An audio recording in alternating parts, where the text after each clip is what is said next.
Alors aujourd'hui, je ne peux pas vous montrer les pièces qui ont été sélectionnées dans le cadre de ce projet, car nos salles sont actuellement fermées.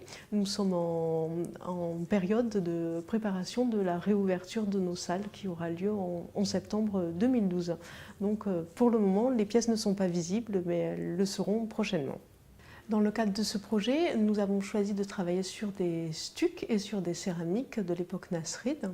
Pour ce qui est des stucs, le musée du Louvre ne proposait pas d'éléments de comparaison de l'époque nasride, donc nous avons choisi de proposer des stucs de l'époque islamique qui vont entre le 9e siècle et le 14e siècle, donc pour proposer des éléments de comparaison avec les pièces nasrides qui sont conservées à l'Alhambra et au musée Victoria and Albert.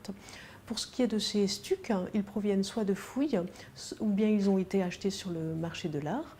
Nous proposons en comparaison des pièces qui viennent d'Iran, des pièces d'Algérie, de Turquie. Et pour ce qui est de la céramique, par contre, le musée du Louvre avait des pièces très importantes à proposer en comparaison avec celles qui sont conservées à l'Alhambra et au musée Victoria and Albert. Donc des céramiques lustrées de l'époque nasride.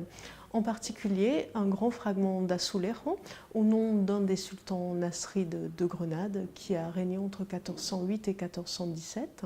Donc ce grand fragment d'Azulejos a un pendant au musée Instituto Valencia de Don Juan à Madrid. Donc c'est une pièce très importante pour l'histoire de la céramique nasride. Nous avons proposé aussi deux carreaux lustrés également de l'époque nasride, un qui viendrait du salon des Comares de l'Alhambra et une autre pièce dont nous ne connaissons pas la provenance. Enfin, nous avons choisi deux céramiques de forme moulées, toujours à décor lustré, une qui serait de l'époque almohade, donc l'époque antérieure à l'époque nasride, et la seconde de l'époque nasride, du moins c'est l'hypothèse que nous avons. Pour ce qui est de la méthodologie que nous avons employée dans le cadre de ce projet, pour ce qui me concerne, puisque je travaille au musée du Louvre, je participe au travail d'archives sur l'histoire de ces collections.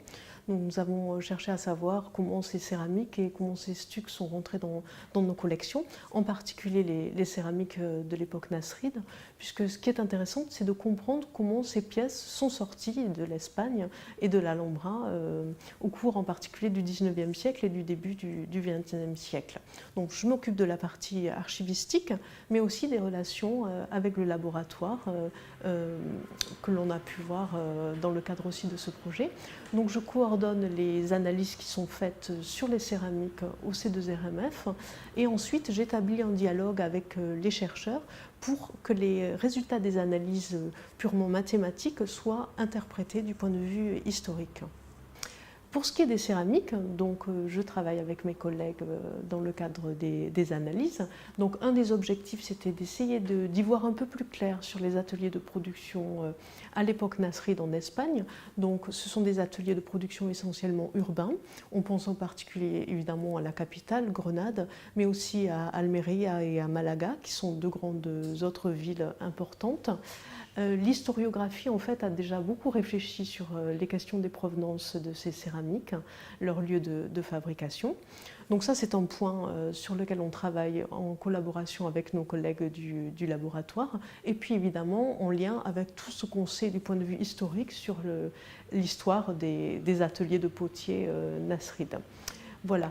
Alors, on a choisi du coup des thèmes particuliers d'études au sein de ces céramiques, au sein de ces stucs, donc des sous-thèmes.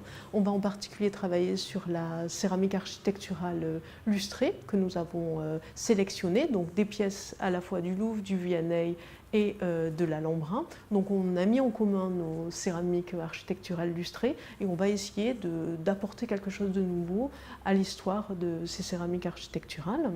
Donc ça c'est un point d'étude.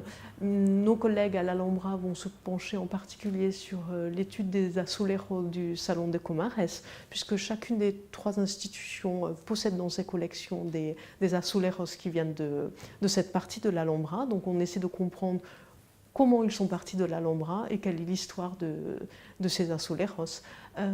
Et on a choisi aussi de travailler sur les pièces de forme, notamment le Victoria and Albert de Londres et puis notre musée du Louvre conserve des céramiques lustrées nasrides qui ont été trouvées à Fostat, au Caire, donc en Égypte.